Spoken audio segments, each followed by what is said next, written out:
প্রিয় দর্শক, আপনাদের শুভেচ্ছা জানিয়ে গ্রামীণফোন আজকের সংবাদপত্রের আজকের আয়োজন শুরু করছি। আমি মীর মাসরুর জামান। সংবাদপত্রের শিরোনামকে ঘিরে চলমান পরিস্থিতি নিয়ে আলোচনার নিয়মিত এই আয়োজনে আজ আমাদের সঙ্গে রয়েছেন বাংলাদেশ সংবাদ সংস্থা বাসসের প্রধান সম্পাদক সিনিয়র সাংবাদিক জনাব আবুল কালাম আজাদ।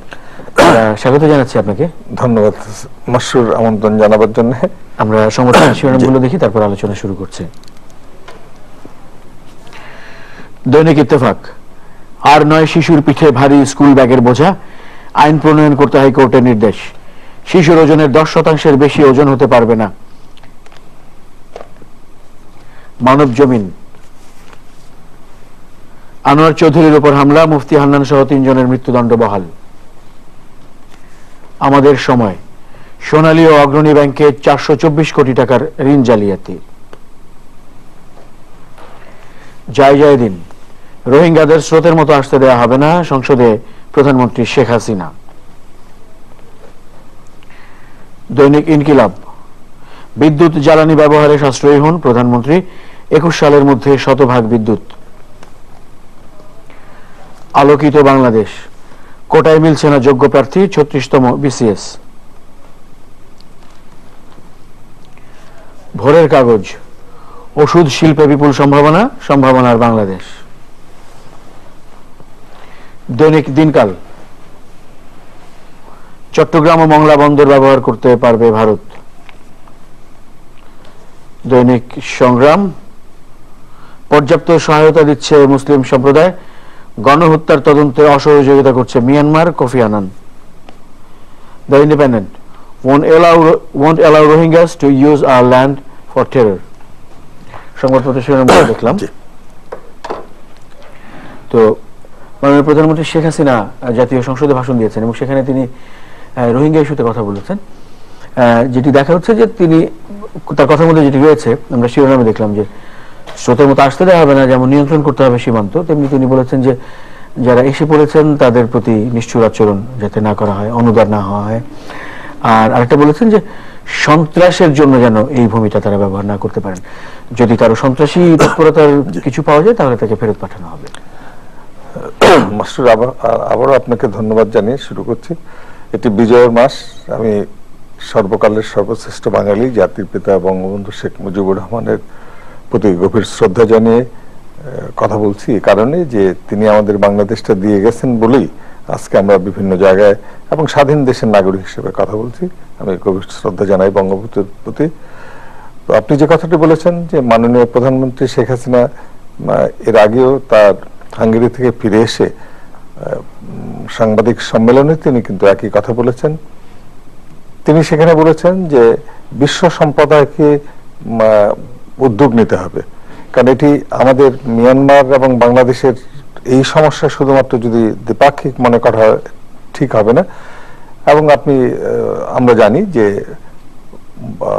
জাতিসংঘের প্রাক্তন মহাসচিব কোফি আনানের নেতৃত্বে তারই নেতৃত্বে কমিশন গঠন করা হয়েছিল, তারা এসে মিয়ানমার সফরও করেছেন এবং বিশ্বের অন্যান্য নেতারাও কিন্তু উদ্যোগ নিয়েছেন।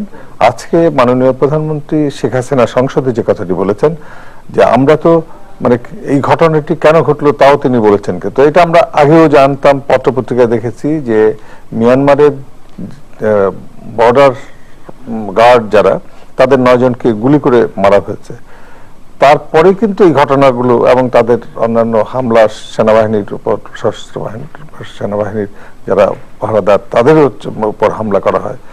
তারপরেই যে পাইকারি হাজার হাজার মানুষকে নিপীড়ন, নির্যাতন এবং হত্যার মধ্য দিয়ে পাঠাচ্ছে, মাননীয় প্রধানমন্ত্রী যথার্থই বলেছেন যে আমরা দরজা খুলে দিতে পারি না। যেমন অনেকেই কিন্তু আমাদের বাংলাদেশের এখানে ভূখণ্ড থেকেও দায়িত্বশীল ব্যক্তিবর্গ বলছেন যে তাদেরকে মানবিক কারণেই তাদের আনা উচিত, কিন্তু আমাদের খেয়াল রাখতে হবে তো যে আমাদের সামর্থ্য কতটুকুন, আমরা কি করতে পারি, সেই কথাটা তো যারা দেশ চালান, সরকার চালান, আমরা যারা নাগরিক তাদেরও তো বুঝতে হবে। তা আমাদের তো ওই সামর্থ্য নাই, আমাদের ওই ভৌগোলিক যে ভূখণ্ড, ভৌগোলিক সীমারেখায়, তার মধ্যেও কিন্তু আমরা এই রিফিউজি, শরণার্থী অসংখ্য আমরা আশ্রয় দিতে পারি না। আপনি জানেন ভালো করেই যে আমরা ইতিমধ্যেই কিন্তু প্রায় 5-6 লাখ রোহিঙ্গা বিভিন্ন সময়ে 2012, 2014 এই যে সময়গুলোতে চলে এসছে, হিসাবের খাতায় যদিও মাত্র 35,000 বা এই এমনই হবে, কিন্তু এগুলো তো আমরা আমাদের এখানে থাকছে, তাদেরকে সবকিছুই, সে কথাটি মাননীয় প্রধানমন্ত্রী বলেছেন যে তারা যারা ঢুকে পড়েছে তাদের প্রতি এখনো সবাইকে কিন্তু ফেরত দেওয়া যাচ্ছেও না, বিভিন্ন ভাবে তারা ঢুকে পড়ছে, যারা ঢুকে পড়ছে তাদের প্রতি মানবিক আচরণ। এবং এটা তো বাঙালিদের, বাংলাদেশের বিশেষ করে প্রধানমন্ত্রী, মাননীয় প্রধানমন্ত্রী শেখ হাসিনার সরকার ব্যক্তিগতভাবে তার সরকার তো নিষ্ঠুর আচরণ করবেন না, সেটা আমরা জানি। কোন অবস্থাতেই গেট খুলে দিতে হবে, তাহলে তো ওরা আরো করবে। পাশাপাশি আরেকটি কথা তিনি বলেছেন যে কারা ওই ঘটনাটি ঘটালো সেটি কিন্তু খেয়াল রাখতে হবে, এবং আমাদের এখানে যদি ওই ধরনের ঘটনা ঘটানোর পরে, সন্ত্রাসী ঘটনা ঘটানোর পরে বাংলাদেশে আসে, তাদেরকে কিন্তু মানে চিহ্নিত করতে হবে, ধরতে হবে, ধরে আবার মিয়ানমারকে ফেরত পাঠাতে হবে। আর এই কথাটা তো বারবারই তিনি বলছেন, যখনই তিনি সরকারের দায়িত্ব পান, যে বাংলাদেশের ভূখণ্ড কেউ যেন সন্ত্রাসী কর্মকাণ্ডের জন্য ব্যবহার করতে না পারে। আমাদের এই ভূখণ্ড কারোর জন্যই না যে এখানে বসে এখানে সন্ত্রাসী জঙ্গি তৎপরতা চালাবে, অন্য জায়গায় হামলা চালাবে, এই ভূখণ্ড তাদের জন্য নিরাপদ হবে না। এই কথাটা তিনি বারবারই বলেছেন। তো মিয়ানমারের, আমিও যেটা ব্যক্তিগতভাবে মনে করি এবং একজন সংবাদকর্মী হিসেবে, যে মিয়ানমারকেই চাপ সৃষ্টি করতে হবে এই ধরনের ঘটনা যেন না হয়, এবং যারা এই ঘটনাটি, যারা প্রধানমন্ত্রী যে কথা বলেছেন, যারা ঘটনাটি ঘটালো, যে কারণে এটি, তাদেরকে ধরতে হবে, তাদেরকে চিহ্নিত করতে হবে, কারা তার পেছনে কারা আছে, এগুলো কিন্তু আমাদের খুঁজতে হবে, অন্যদেরও খুঁজতে হবে, বিশ্ব সম্প্রদায়কেও দেখতে হবে। তো আমরা আরেকটি বড় শিরোনাম, এটি বেশ কয়েকটি সংবাদপত্রে আমরা দেখছি প্রধান শিরোনাম হিসেবে এসেছে, আদালতের একটি আদেশ যে শিশুর ওজনের 10% বেশি হতে পারবে না স্কুল ব্যাগের ওজন। এটিকে বলা হচ্ছে যে 6 মাসের মধ্যে আইন করতে হবে এবং 30 দিনের মধ্যে নোটিশ হিসেবে, প্রজ্ঞাপন হিসেবে জারিও করতে হবে। হাইকোর্ট মানে রায় দিয়েছেন, এবং এটা আমার মনে হয় হাইকোর্ট যেটি রায় দিয়েছেন তা তো আছেই, কিন্তু আমরাও কিন্তু ফিল করি যে এই যে শিশুদেরকে, মানে বিশেষ করে প্রাথমিক পর্যায়ে যারা ছাত্রছাত্রী, এই শিশুদেরকে কিন্তু চাপের মধ্যে রাখার মধ্যে কোনো বাহাদুরি নেই। শিক্ষা প্রতিষ্ঠানটা হবে, মানে ওরা পড়াশোনা করবে আনন্দের মধ্য দিয়ে, যাবে, আনন্দের মধ্য দিয়ে শিখবে। আপনি খেয়াল করেছেন যে কথায় কথায় কেন মাননীয় প্রধানমন্ত্রী শেখ হাসিনার প্রসঙ্গটা আসে, তিনি যখনই বক্তব্য রাখেন বারবার বলছেন যে পড়াশোনার জন্য শিশুদেরকে আর কোনো চাপ প্রয়োগ করেন না, ওদেরকে হাসি খেলার মধ্য দিয়ে, আনন্দের মধ্য দিয়ে, মানে পড়ো এটা না, একজন মানুষ হিসেবে গড়ে তোলার জন্য ওদেরকে কিন্তু সব দিক থেকেই তৈরি করতে হবে। এই যে কথাটা বলা হয়েছে যে যার ওজন, যেই বাচ্চা, যেই শিশু, মানে তাহলে আপনি ক্লাস 5-6 যে ছেলে বা মেয়েটা পড়ে, তার ওজন যদি হয় 40 কেজি, তো তার হিসাব মতো 4 কেজি নিতে পারবে। কিন্তু আপনি দেখেন যে কোনো স্কুলের সামনে গেলে পরে ছেলেমেয়েরা, ওই যে ছোট ছোট বাচ্চারা 8-10 কেজি, অর্থাৎ সবগুলো বই, সবগুলো খাতা নিতে হবে ক্লাসে, না নিলে শিক্ষকরা রুষ্ট আচরণ করেন। এই আইনটা খুবই উপযোগী হয়েছে, মানে যে রায়টা দিয়েছেন আদালত, এবং 1 মাসের মধ্যে বলছেন যে পরিপত্র জারি করে স্কুলগুলোকে, এবং 6 মাসের মধ্যে আপনি ঠিক যে আইন করে, আর শিক্ষা মন্ত্রণালয়কে বলছে তদারক করার জন্য স্কুলগুলো যেন। আমার ধারণা হাইকোর্ট যে আদেশটি দিয়েছেন, এটা নিশ্চয়ই শিক্ষা প্রতিষ্ঠানে যারা কর্তা ব্যক্তি আছেন, শিক্ষকরা আছেন এবং ম্যানেজমেন্টে যারা আছেন, তারা নিশ্চয়ই এটি মান্য করবেন এবং খেয়াল করবেন, বৃহত্তর স্বার্থেই, ভবিষ্যৎ আমাদের এই শিশুদের ভবিষ্যতের স্বার্থেই।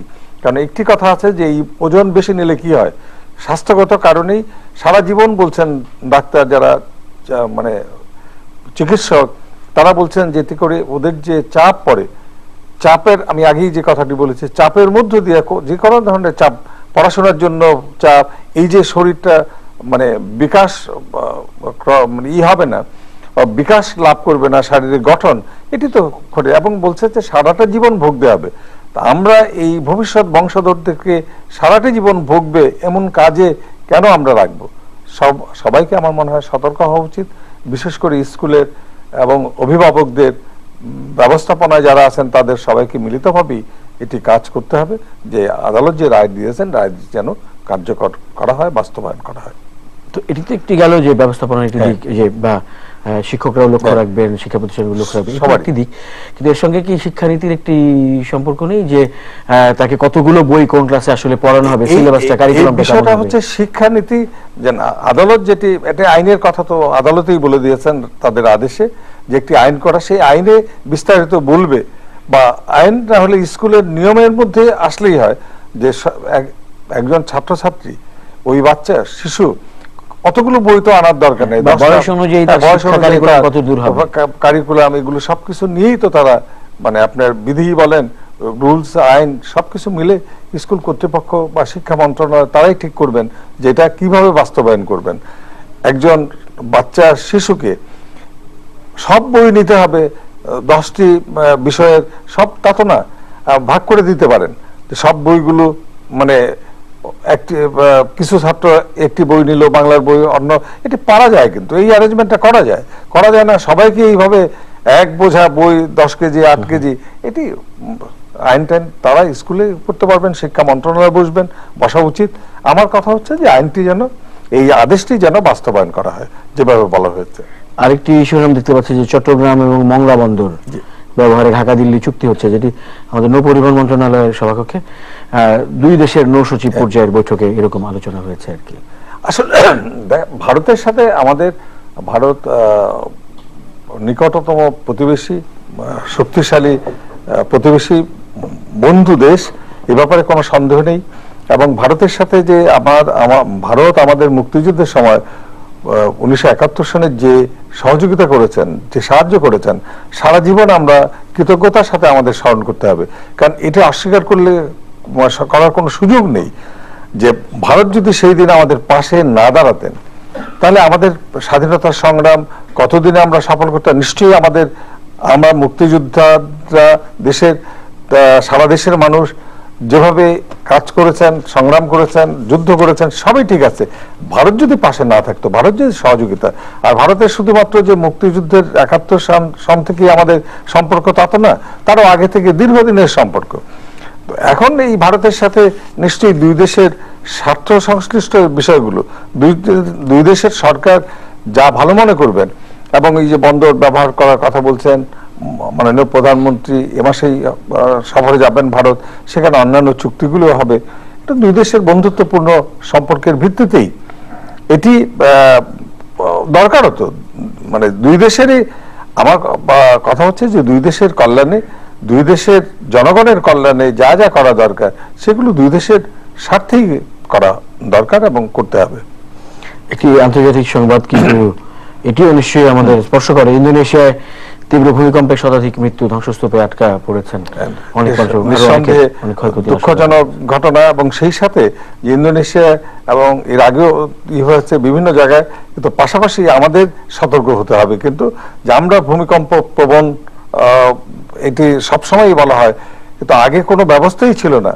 এই সরকারের আমলে কিন্তু মোটামুটি অন্তত প্রশিক্ষণ দেওয়া হচ্ছে, যে ভূমিকম্পের এই প্রশিক্ষণগুলো দেওয়া হচ্ছে নিয়মিত, যে ভূমিকম্প হলে কিভাবে আমাদের আত্মরক্ষা করতে হবে। এবং যন্ত্রপাতিও আগে কোনো ছিল না। একটি ভবন ভাঙলে পরে আমরা দেখেছি যে ঢাকা শহরে 2-3 মাস 4 মাস লাগে সেই ভবনটি অপসারণ করতে, সেই অবস্থা এখন নেই। একটি বড় ভবনে, উচ্চ মানে বহুতল ভবনে আগুন লাগলে পরে সেই আগুন নিভানোর মতো কোনো যন্ত্রপাতিও আমাদের ছিল না। কিন্তু আপনি ভালো করেই জানেন যে মাননীয় প্রধানমন্ত্রী শেখ হাসিনার সরকারই এই যন্ত্রপাতিগুলো প্রথম এনেছেন, যে আরো আমাদের অনেক কিছু লাগবে, অনেক প্রশিক্ষণ লাগবে। অন্য দেশে ভূমিকম্প, সেখানে আমরা শোক জানাই, সমবেদনা জানাই, পাশাপাশি আমাদের কিন্তু সতর্ক হতে হবে, যদি আমাদের এখানে এই ধরনের একটি ঘটনা ঘটে আমরা যেন মোকাবেলা করতে পারি। একটি ইতিবাচক সংবাদ শিরোনাম আমরা দেখতে পাচ্ছি, ভোরের কাগজে ছাপা হয়েছে, সেটা হচ্ছে ওষুধ শিল্পে বিপুল সম্ভাবনা বাংলাদেশের। মানে দেশের বাইরে বাংলাদেশের ওষুধ শিল্পে তো আমরা, মানে আপনি জানেন যে বহু দেশে আমরা যেখানে বসে কথা বলছি, চ্যানেল আই এই সিস্টার অর্গানাইজেশন সম্ভবত, যে তাই না, তারা বহু দেশের ঔষধ রপ্তানি, 100 কতটি দেশে যেন, 90টি দেশের, না 100-র উপরে দেশে আমাদের বাংলাদেশের ঔষধ রপ্তানি করা হয়। এবং আপনি জানেন যে খোদ যুক্তরাষ্ট্রেও বাংলাদেশের ঔষধ যাচ্ছে এখন। অন্যান্য আমরা ঔষধ শিল্পে, শুধু ঔষধ শিল্পে না, বিভিন্ন আপনি গার্মেন্টের কথা যদি বলেন, এই ডেভেলপমেন্টের কথা বললে আমরা আগে যে অবস্থায় ছিলাম 10 বছর আগে, সেই অবস্থা কিন্তু 8 বছর আগে সেই অবস্থা কিন্তু এখন নেই।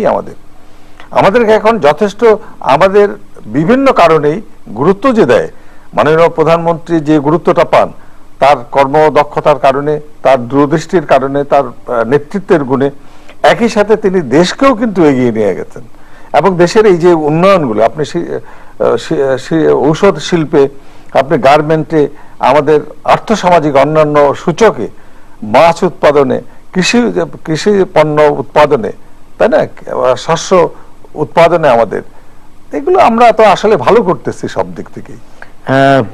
আর শিরোনাম রয়েছে যে মাহবুবুল হক শাকিল, যিনি মাননীয় প্রধানমন্ত্রীর বিশেষ সহকারী ছিলেন এবং যিনি একজন কবিও ছিলেন, তার মৃত্যুতে মানুষ শোক প্রকাশ করেছে এবং আজকে তার জানাজা এবং দাফন হয়েছে। তার প্রতি শ্রদ্ধা নিবেদন করা হয়েছে। মানে আসলে আমি ওর বিদেহী আত্মার শান্তি কামনা করি। এবং আপনি ভালো করেই জানেন যে আমি প্রায় 13 বছর মাহবুবুল হক শাকিল এবং আমি একসাথে কাজ করেছি। আমি মাননীয় প্রধানমন্ত্রী শেখ হাসিনা যখন বিরোধী দলের নেত্রী 2002 থেকে আমি তার সাথে কাজ করি, মাহবুবুল হক শাকিল তখনও ছিল। আসলে ওর মৃত্যুটা মানে বেদনাদায়ক, এই কারণে যে কোনো মৃত্যুই তো বেদনাদায়ক, কষ্টের। এবং যিনি মারা যান তিনি কিভাবে উপলব্ধি, তার কি করেন আমরা তো জানি না, মানে কিন্তু আমরা যারা বেঁচে থাকি, স্বজন, আত্মীয় পরিজন, ঘনিষ্ঠ লোক, বন্ধু বান্ধব, তাদের যে কষ্টটা নিদারুণ কষ্ট হয়। কিন্তু শাকিলের কথা বলতে গেলে আমি এতটাই ঘনিষ্ঠ ছিলাম যে ওই যে আপনাকে বললাম যে 13টা বছর একসাথে, এর আগে থেকে চিনতাম। ও ছাত্রনেতা ছিল, তখন আমি সাংবাদিক, বিভিন্ন সময় প্রেস ক্লাবের সামনে ওরা যখন সমাবেশ করতো আসতো তখনও কথাবার্তা হতো। কিন্তু এই 13 বছর এমনভাবে কাজ করেছি একসাথে, মানে রক্তের সম্পর্ক না থাকলেও রক্তের সম্পর্কের চাইতে বেশি। তো মানুষ হিসেবে খুব ভালো ছিল, ও মনটা বড় ছিল। আমরা বিদেহী আত্মার শান্তি কামনা করি। তো অনেক ধন্যবাদ আজকে সময় দেওয়ার জন্য। প্রিয় দর্শক, আপনাদেরও ধন্যবাদ আমাদের সঙ্গে থাকার জন্য। ভালো থাকবেন সবাই। আজকের মতো এই আয়োজন এখানে শেষ করছি। শুভরাত্রি।